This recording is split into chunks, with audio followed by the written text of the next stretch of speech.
wabarakatuh. Kepada yang terhormat Ibu Nina Hasanah MPD selaku dosen pengampu mata kuliah psikolinguistik serta teman-teman yang saya hormati dan saya banggakan. Perkenalkan, nama saya Faisal Salmi Salamuddin dari kelas 2A dari jurusan Pendidikan Bahasa dan Sastra Indonesia. Di sini saya akan memaparkan materi tentang pembelajaran bahasa untuk memenuhi tugas akhir semester yang diampu oleh Ibu Nina Hasanah MPD. Pembelajaran bahasa. Pembelajaran bahasa mengacu pada proses pemerolehan bahasa kedua setelah seorang kanak-kanak memperoleh bahasa pertama. Untuk masalah yang dibicarakan ini, ada pakar yang menyebut dengan istilah pembelajaran bahasa atau language learning, dan ada pula yang menyebut pemerolehan bahasa language acquisition. Kedua, digunakannya istilah pembelajaran bahasa karena diyakini bahwa bahasa kedua dapat dikuasai dengan proses belajar dengan cara sengaja dan sadar. Hal ini berbeda dengan penguasaan bahasa pertama atau bahasa ibu yang diperoleh secara alamiah, secara tidak sadar di alam lingkungan keluarga pengasuh kanak-kanak itu. Pembelajaran bahasa itu terbagi menjadi dua tipe. Untuk dua tipe pembelajaran bahasa ini apa saja? Yang pertama ada tipe naturalistik dan tipe formal.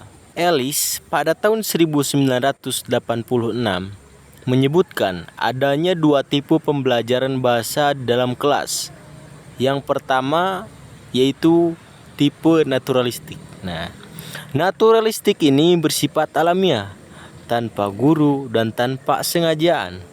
Pembelajaran pun berlangsung di dalam lingkungan kehidupan bermasyarakat, dalam masyarakat bilingual atau multilingual yang banyak dijumpai. Kemudian ada tipe formal. Untuk tipe formal ini berlangsung di dalam kelas dengan guru, materi, dan alat-alat bantu belajar yang sudah dipersiapkan. Untuk tipe formal ini seharusnya hasil yang diperoleh juga secara formal ini di dalam kelas jauh lebih baik daripada hasil secara naturalistik. Namun kenyataannya banyak yang berbeda dengan ekspektasi perencanaan awal. Namun pada realitanya berbeda. Kebanyakan orang yang melakukan pembelajaran bahasa secara naturalistik ini lebih cepat berhasil.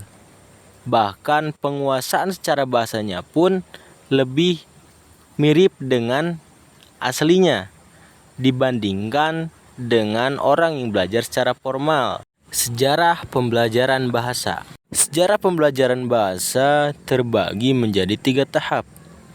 Pada tahap pertama di tahun 1880 sampai 1920. Pada tahap ini terjadi rekonstruksi bentuk-bentuk metode langsung yang pernah digunakan atau dikembangkan pada zaman Yunani dulu.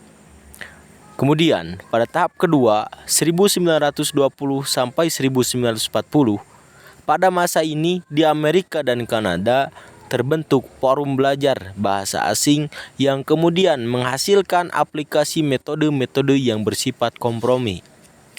Untuk yang terakhir pada tahap ketiga 1940 sampai 1970, masa antara tahun 1940-1970 yang kemunculannya dilatar belakangi oleh situasi peperangan, yaitu Perang Dunia II, di mana orang berikhtiar mencari metode belajar bahasa asing yang paling cepat dan efisien untuk dapat berkomunikasi dengan pihak-pihak yang bertikai. Tahap secara teori dibagi menjadi 4 periode. Pada periode 1900 sampai 1950 ditandai dengan lahirnya metode yang dikenal dengan nama American Army Method yang lahir dari markas militer Amerika, yaitu metode ini dilahirkan untuk keperluan invasi perang.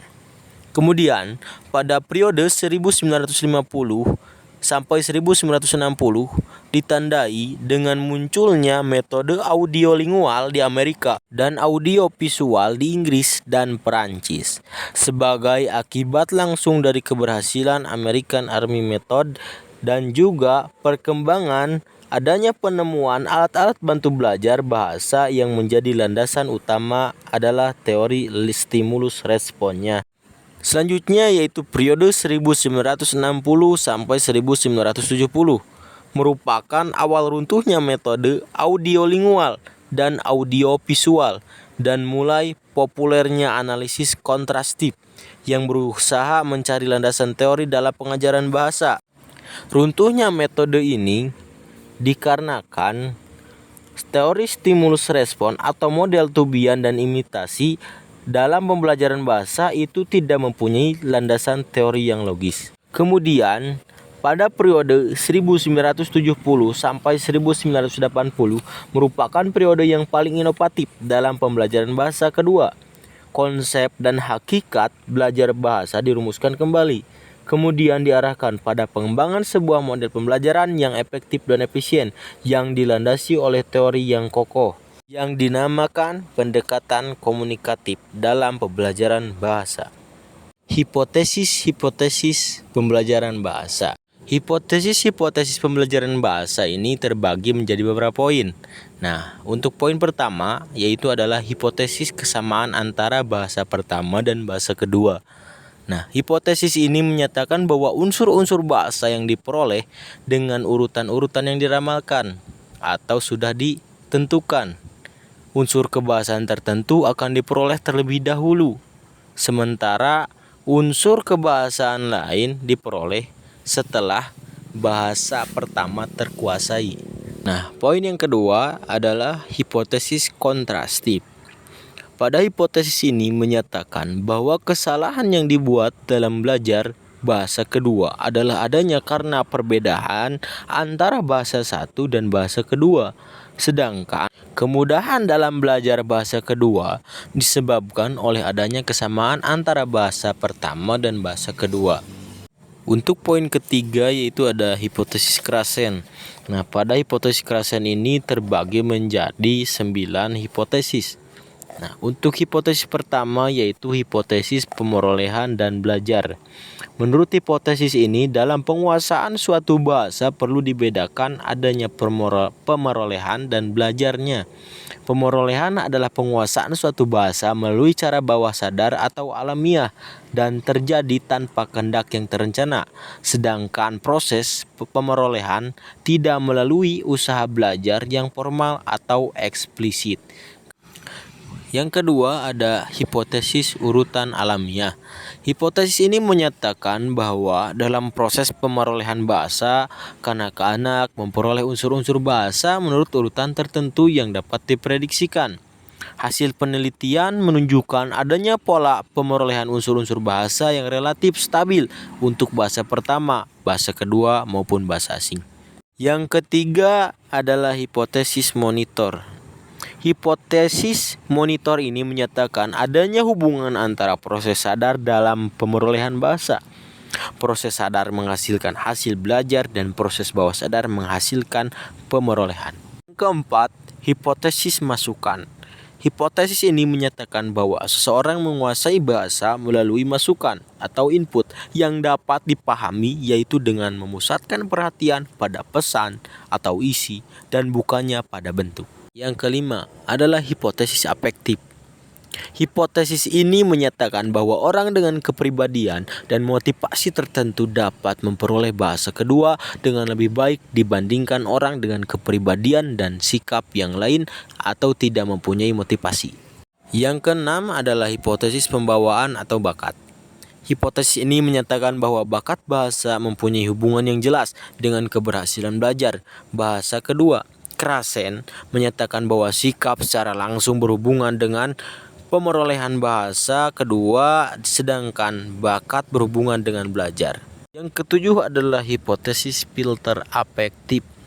Hipotesis ini menyatakan bahwa sebuah filter yang bersifat afektif dapat menahan masukan sehingga seorang tidak atau kurang berhasil dalam usahanya untuk memperoleh bahasa kedua. Filter itu dapat berupa kepercayaan diri yang kurang, situasi yang menegangkan, sikap defensif, dan sebagainya yang dapat mengurangi kesempatan bagi masukan untuk masuk ke dalam sistem bahasa yang dimiliki seseorang. Kemudian, poin ke-8 adalah hipotesis bahasa pertama. Hipotesis ini menyatakan bahwa bahasa pertama anak akan digunakan untuk mengawali ucapan dalam bahasa kedua selagi penguasaan bahasa kedua belum tampak. Untuk yang terakhir pada poin ke-9 yaitu ada hipotesis variasi individual penggunaan monitor. Jadi hipotesis ini berkaitan dengan hipotesis ketiga, yaitu hipotesis monitor, menyatakan bahwa cara seorang memonitor penggunaan bahasa yang dipelajarinya ternyata bervariasi. Ada yang terus-menerus menggunakannya secara sistematis, tetapi ada pula yang tidak pernah menggunakannya. Untuk poin selanjutnya yaitu ada hipotesis bahasa antara. Bahasa antara atau interlanguage adalah bahasa ujaran yang digunakan seorang yang sedang belajar bahasa kedua pada satu tahap tertentu. Sewaktu dia belum belajar dapat menguasai dengan baik dan sempurna bahasa kedua itu. Bahasa antara ini memiliki ciri bahasa pertama dan ciri bahasa kedua. Bahasa ini bersifat khas dan mempunyai karakteristik tersendiri yang tidak sama dengan bahasa pertama dan bahasa kedua. Untuk yang terakhir yaitu hipotesis pijinisasi. Hipotesis ini menyatakan bahwa dalam proses belajar bahasa kedua, bisa saja selain terbentuknya bahasa antara, terbentuk juga yang disebut bahasa pidgin, yakni sejenis bahasa yang digunakan oleh satu kelompok masyarakat dalam wilayah tertentu yang berada di dalam dua bahasa tertentu. Bahasa pidgin ini digunakan untuk keperluan singkat dalam masyarakat yang masing-masing memiliki bahasa sendiri. Jadi bisa dikatakanlah bahasa pidgin ini tidak memiliki penutur asli. Untuk selanjutnya pada poin keempat yaitu faktor-faktor penentu dalam pembelajaran bahasa kedua. Terbagi menjadi 5 aspek. Nah, pada aspek pertama yaitu faktor motivasi yang menyatakan bahwa orang yang di dalam dirinya ada keinginan, dorongan, atau tujuan yang ingin dicapai dalam belajar bahasa kedua cenderung akan lebih berhasil dibandingkan dengan orang yang belajar tanpa dilandasi suatu dorongan, tujuan, atau motivasi itu. Yang kedua yaitu faktor usia. Nah, banyak anggapan bahwa faktor usia ini mempengaruhi pembelajaran bahasa. Terutama banyak stigma-stigma bahwa orang yang lebih tua itu akan lambat dalam pemerolehan pembelajaran bahasa. Namun, mari kita lihat menurut penelitian.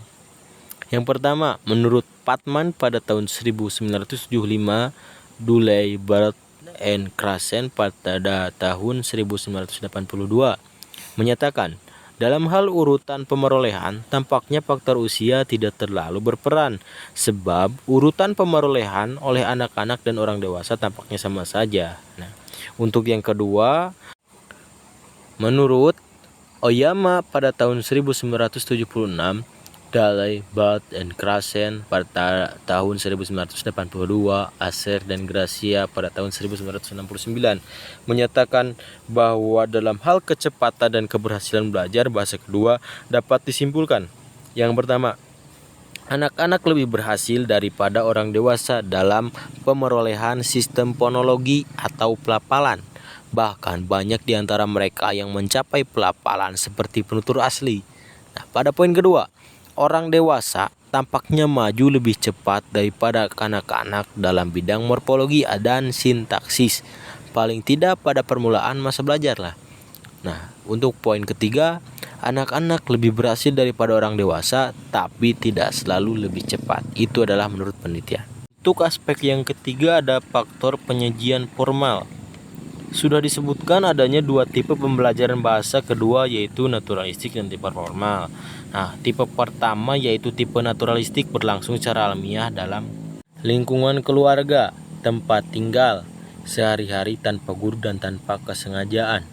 Sedangkan tipe formal berlangsung secara formal dalam pendidikan di sekolah dengan guru, dengan kesengajaan dan dengan berbagai perangkat formal pembelajarannya seperti kurikulum, metode guru, media belajar, materi pembelajaran, dan sebagainya. Nah, untuk yang keempat ada faktor bahasa pertama. Para pakar pembelajaran bahasa kedua pada umumnya percaya bahwa bahasa pertama atau bahasa ibu atau bahasa yang lebih dahulu diperoleh mempunyai pengaruh terhadap proses penguasaan bahasa kedua pembelajar. Malah, bahasa pertama ini telah lama dianggap menjadi pengganggu di dalam proses pembelajaran bahasa kedua. Hal ini karena biasa terjadi seorang pembelajar secara sadar atau tidak melakukan transfer unsur-unsur bahasa pertamanya ketika menggunakan bahasa kedua. Akibatnya terjadilah yang disebut interferensi, alih kode, campur kode, atau juga kehilapan atau error.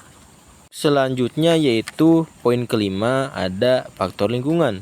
Menurut Duley menerangkan bahwa kualitas lingkungan bahasa sangat penting bagi seorang pembelajar untuk dapat berhasil dalam mempelajari bahasa baru atau bahasa kedua. Yang dimaksud dengan lingkungan bahasa adalah segala hal yang didengar dan dilihat oleh pembelajar sehubungan dengan bahasa kedua yang sedang dipelajari. Yang terakhir yaitu adalah transfer dan interferensi. Telah disinggung bahwa dalam pembelajaran bahasa kedua, bahasa pertama dapat mengganggu penggunaan bahasa kedua pembelajar. Pembelajar akan cenderung mentransfer unsur bahasa pertamanya ketika melaksanakan penggunaan bahasa kedua. Akibatnya, terjadilah apa yang dalam kajian sosiolinguistik disebut interferensi, campur kode, dan kehilapan atau error. Pemaparan materi terkait pembelajaran bahasa untuk memenuhi tugas akhir semester mata kuliah psikolinguistik yang diampu oleh Ibu Nina Hasanah MPD. Semoga apa yang dipaparkan oleh saya tadi dapat bermanfaat bagi teman-teman, khususnya bagi saya, terutama bagi teman-teman yang ingin mempelajari bahasa asing dan bahasa-bahasa lainnya. Terima kasih atas perhatiannya. Mohon maaf apabila ada kesalahan. Wassalamualaikum warahmatullahi wabarakatuh.